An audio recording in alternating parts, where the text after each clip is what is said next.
Hi, I'm Yasmin, and today me and my friends are going to be talking about how um, health workers around the world cope with the global pandemic during the COVID-19 outbreak.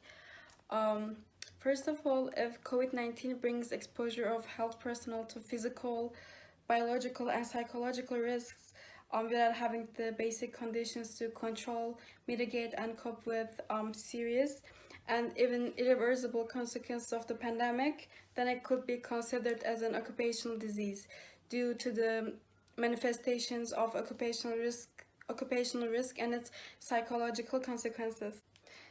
It is evident that this pandemic has serious psychosocial effects on health workers as they are directly linked to the working conditions. Thus, if their working conditions are inadequate, they will put their family's health at risk, and consequently, the impact on their mental health will be exacerbated. It is interesting to consider that some studies show that training with biosafety measures, a correct application of infection control procedures, and as well as having personal protective equipment and recognition of their efforts at institutional and government levels can generate a feeling of security and motivation to continue working. Many studies focused on recognizing protective factors that would help health professionals' performance and would improve their adaptation, given that there is a high physical and mental demand for their services in times of crisis.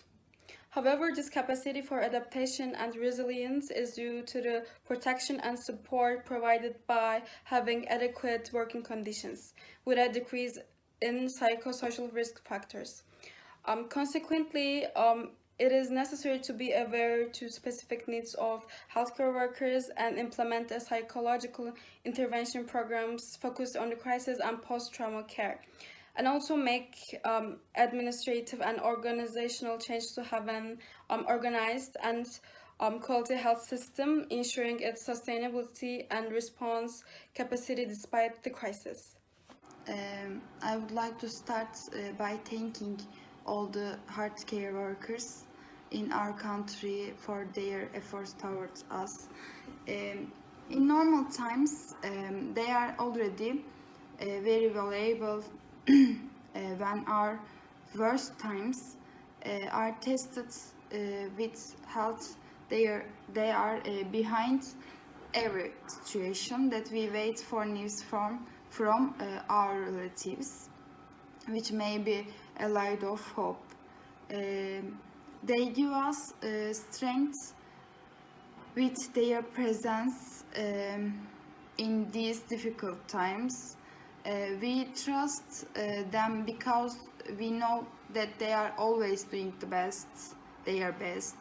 They approach us with all their sincerity in those moments, with all their good intentions, in all those psychological warmth. We have gone through bad times in the country and even the world. We continue to pass,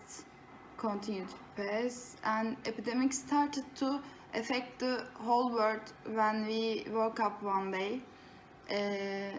Afterwards, it spread quickly, and with the first cases seen in our country, we entered the isolation processes to take precautions.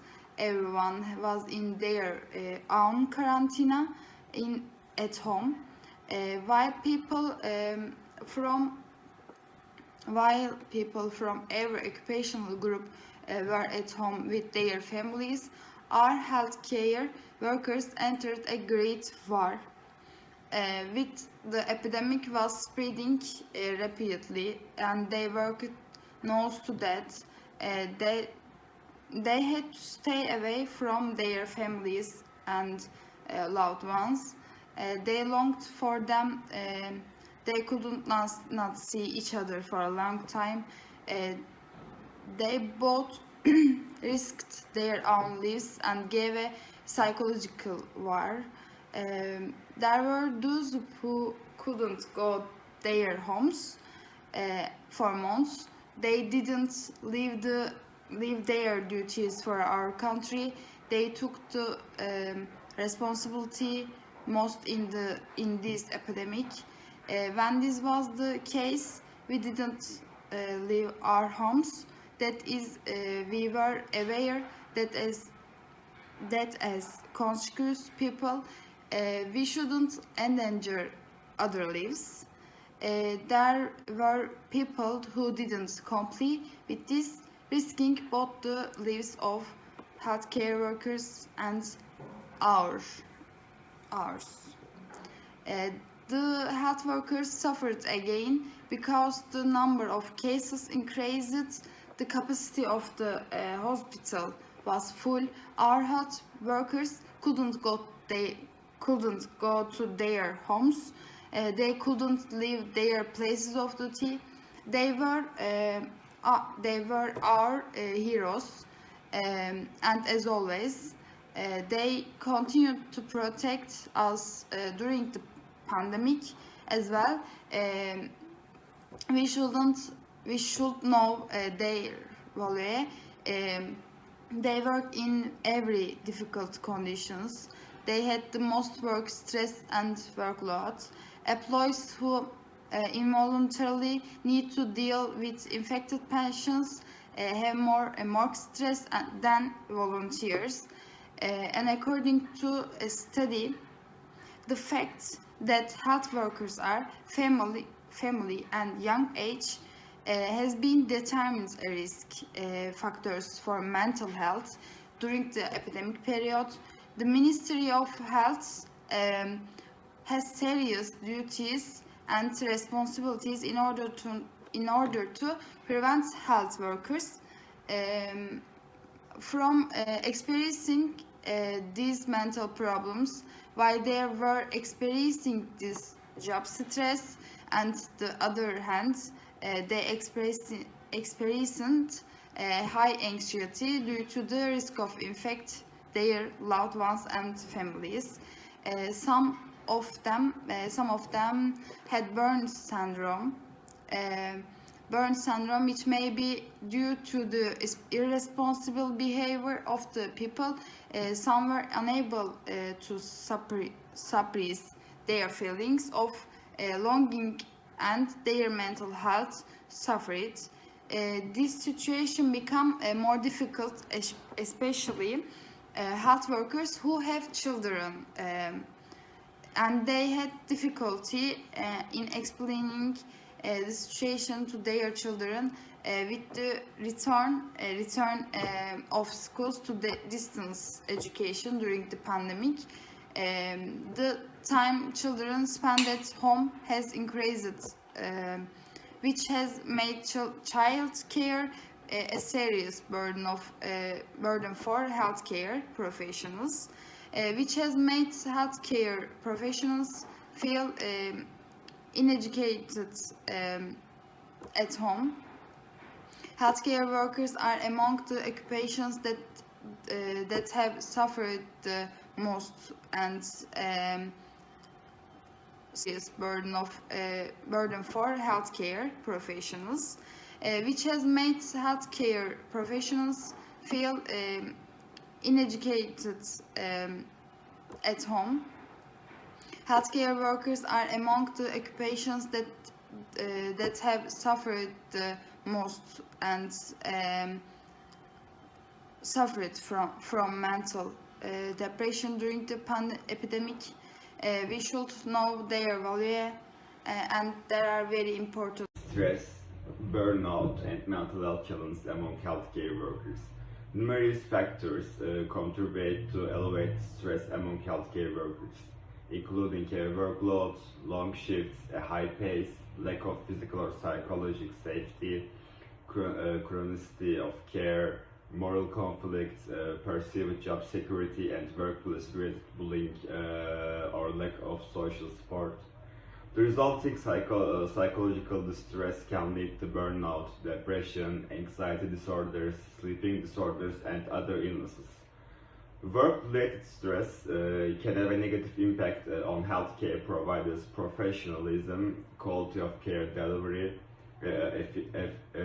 efficiency, and overall quality of life.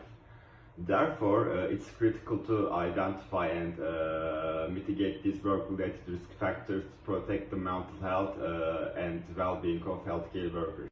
Working in a stressful or challenging environment for long periods with little recovery time is a risk factor for burnout. Burnout is defined as an occupational phenomenon in ICD-11. Burnout is a syndrome conceptual that is resulting from chronic workplace stress that hasn't been successfully managed. It's characterized by three dimensions. 1. Feelings of energy depletions or exhaustions.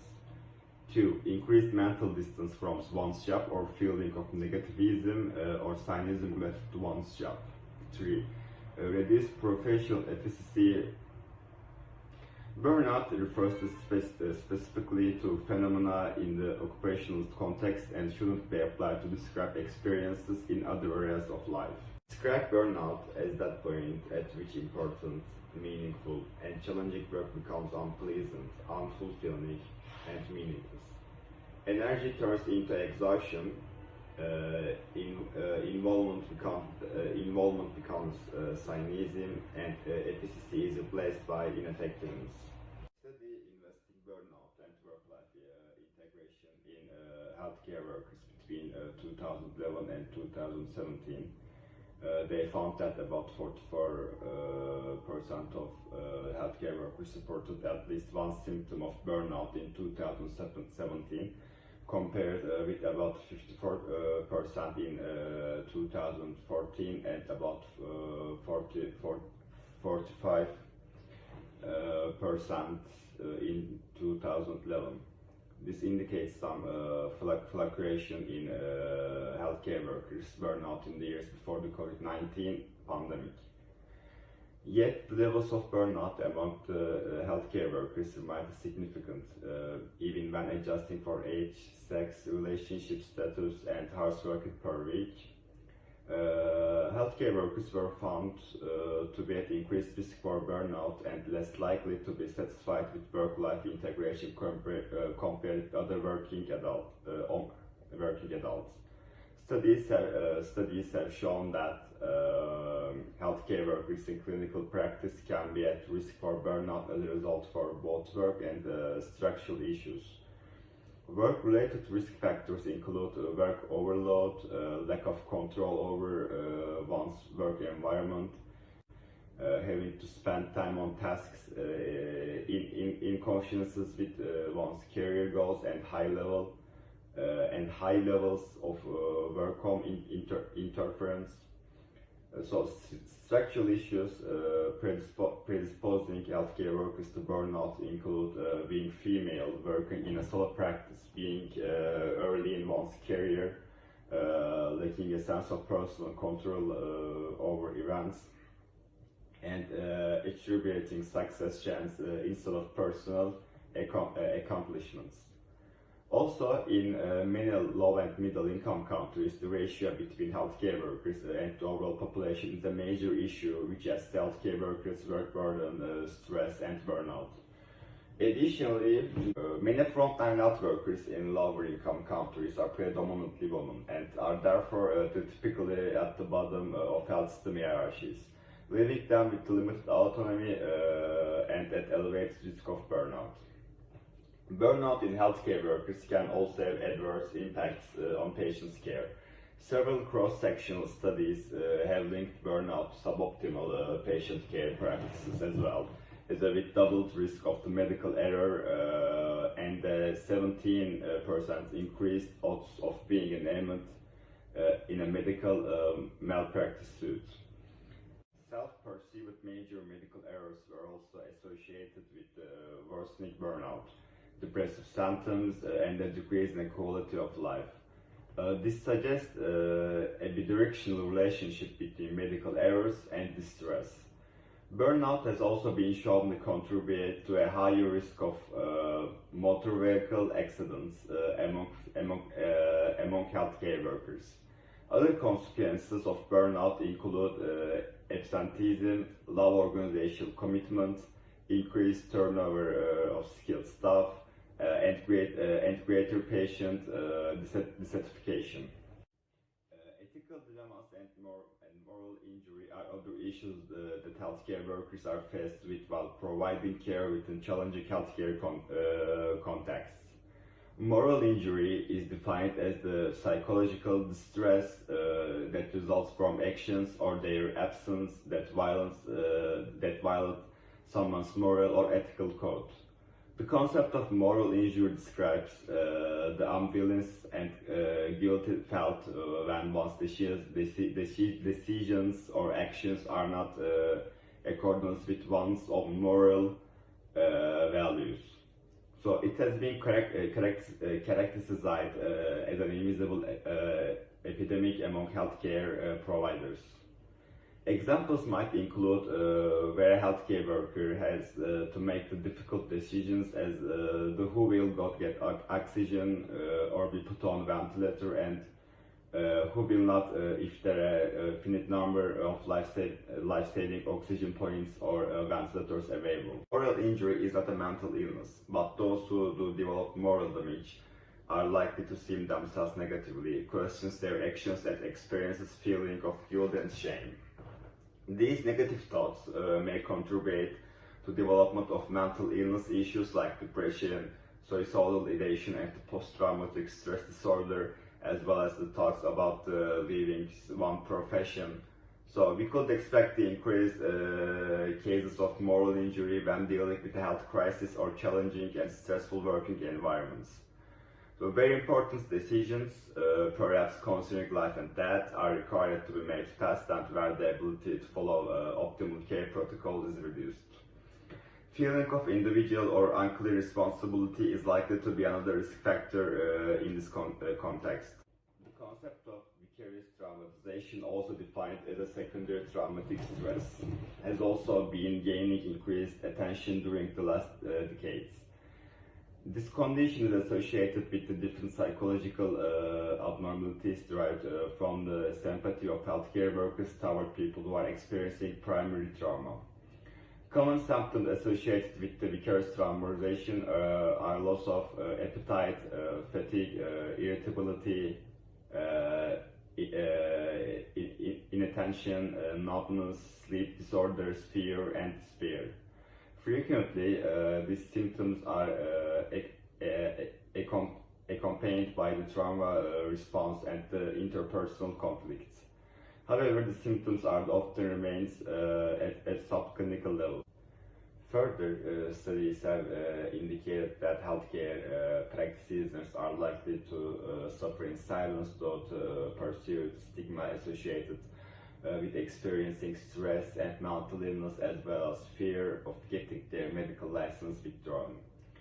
The stigma associated with the mental health issues has inward-facing impacts for health professionals' willingness to seek help or disclose a mental health problem, which can result in an over-reliance on self-treatment, low peer support, and increased risk of suicide.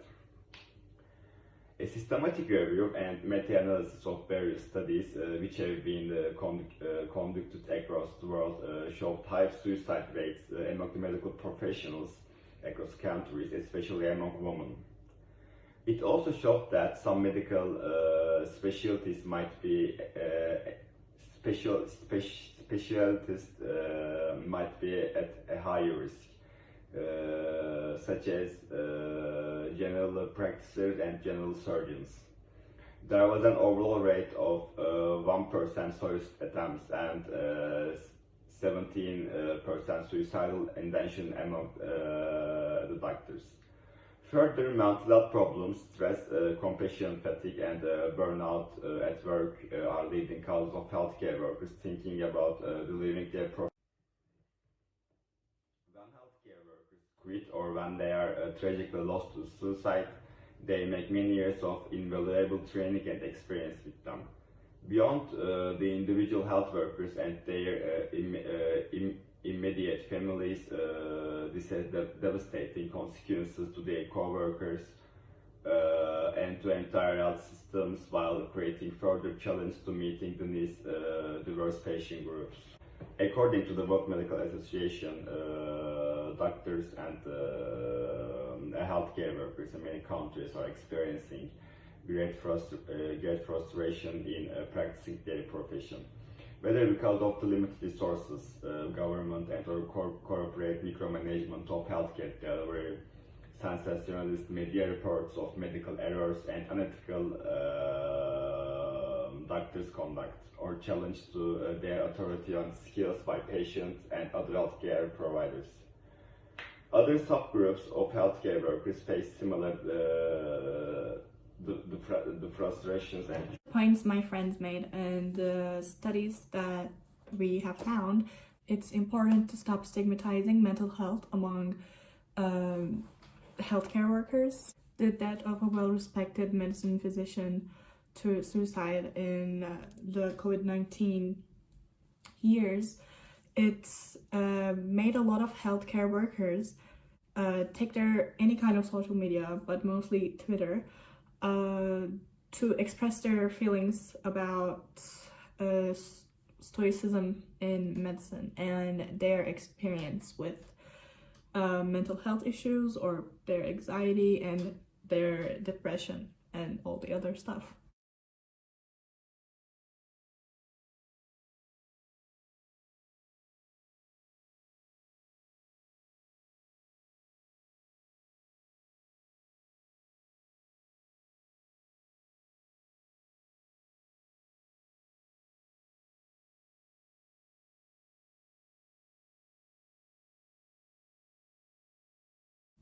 Professions from physicians to nurses to pharmacists to therapists wrote about their own mental health experiments, their histories, in an attempt to destigmatize mental health and help seeking in the medical profession. They spoke about medication, therapy, coping skills, and the reasons they have not spoken before. Also, many workers described COVID-19 virus pandemic has further exposed this problem. In quotes, there is a sense that the system doesn't have our back. Changing the medical culture around mental health also does not just help the health workers, but also us. Healthcare professionals inadvertently perpetuate bias and their internalized and externalized mental health stigmas are transferred to patients. An example, they might say the word addict or judge their patients' mental health issues. Changing the medical culture around mental health, it will actually help healthcare professionals, because it's like a domino effect. When they're not taken care of and they're not allowed to expose how they feel about their mental health issues, it affects us as well. And yeah, changing the medical culture for mental health, I think it's really important. Ultimately, everyone that needs and wants help should feel safe to ask for it. We need to start removing barriers to help seeking for our healthcare professionals. One solution that I can think of other than mindfulness interventions is maybe changing the license, getting the license procedure. Maybe some health workers covering up their mental health history because of getting the medical license. And if they have any sickness or any mental health issues, they're not applicable to get the license. So maybe one solution is to change the license procedure. Evidence is accumulating that mindfulness training is useful in reducing stress for healthcare workers and may increase the quality of interaction with the patients. There has been a review conducted to see how health care workers experience mindfulness training. The synthesis describes healthcare workers' experiences of overcoming challenges to practice mindfulness training, such as shifting the focus of caring others to self-care, leading to an experiential understanding of mindfulness of a new relationship to experience. This review included MBCT and MBSR from the mindfulness-based interventions, and it showed a difference. They also did such practices like sitting meditation and the body scan and mindfulness moments. The perceived benefits of mindfulness training ranged from increased personal well-being to enhanced compassion and a sense of shared humanity. In conclusion, through engaging in formal mindfulness practice and overcoming challenges, healthcare workers were sometimes able to increase their level of awareness and relate to themselves and others in a more accepting and compassionate way. The degree to which healthcare workers benefited from mindfulness training varied based on factors such as their initial intention. I think this review demonstrated how MBCT and MBSR could have a potential benefit to healthcare workers, reduce stress and increase well-being, as well as to further develop and enhance the way they relate to patients or clients.